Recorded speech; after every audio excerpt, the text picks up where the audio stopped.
আইনের কঠোর প্রয়োগই সবচেয়ে বেশি কার্যকর। এখন আমি আরো কিছু গুরুত্বপূর্ণ যুক্তি উপস্থাপন করার চেষ্টা করবো। মাননীয় মডেল নৈতিক মূল্যবোধ অবশ্যই একজন মানুষের ভালো গুণ, কিন্তু প্রশ্ন হলো সমাজের সব মানুষকে একই নৈতিকতায় বিশ্বাস করে?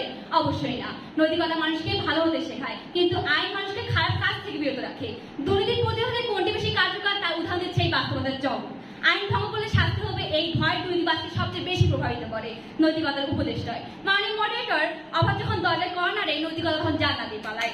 একজন আদর্শ বোঝে না। বিজ্ঞপ্রতিপক্ষ একজন নিম্নপদস্থ মানুষ যখন মাসে কেবল 10 থেকে 12,000 টাকা বেতন পেয়ে সংসার চালাতে না পেরে দুর্নীতি থেকে হেরে পড়ে, তখন সে তার মূল্যবোধকে মনে রাখে না। ঠিক সেই সময় আইনের কঠোর প্রয়োগ তার এই দুর্নীতিতে বাধা দেয়। মাননীয় মডারেটর, কিছু মানুষের নৈতিকতা অনেক সিগন্যালের মতো।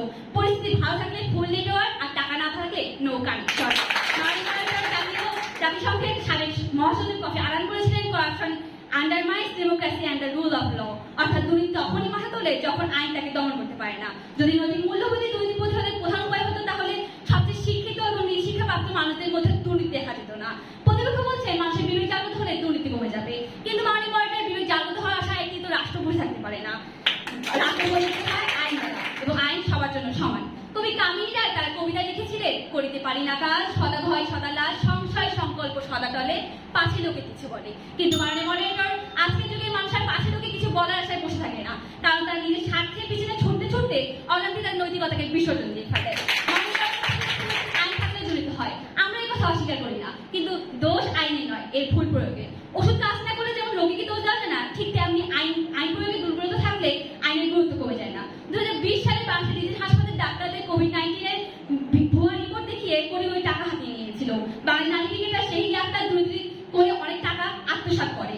নিজের হাসপাতালের ডাক্তারদের আইনে আওতায় নেওয়া হয়, সেই ডাক্তারকে 5 বছরের জন্য খেলা থেকে বিরত দেওয়া হয়।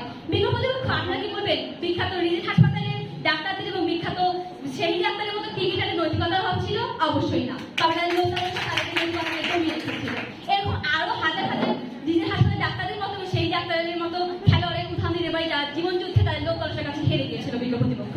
মানে মডারেটর, নৈতিকতা অবশ্যই গুরুত্বপূর্ণ, কিন্তু এটি দুর্নীতির প্রতিরোধে প্রধান ভূমিকা পালন করে না। পরিশেষে বলতে চাই, যেখানে আইন ঘুমায়, অন্যায় সেখানে ঘটে। দুর্নীতি তখন না যা ন্যায়ের চোখে হাঁটে। ধন্যবাদ মাননীয় মডারেটর, ধন্যবাদ সকলকে।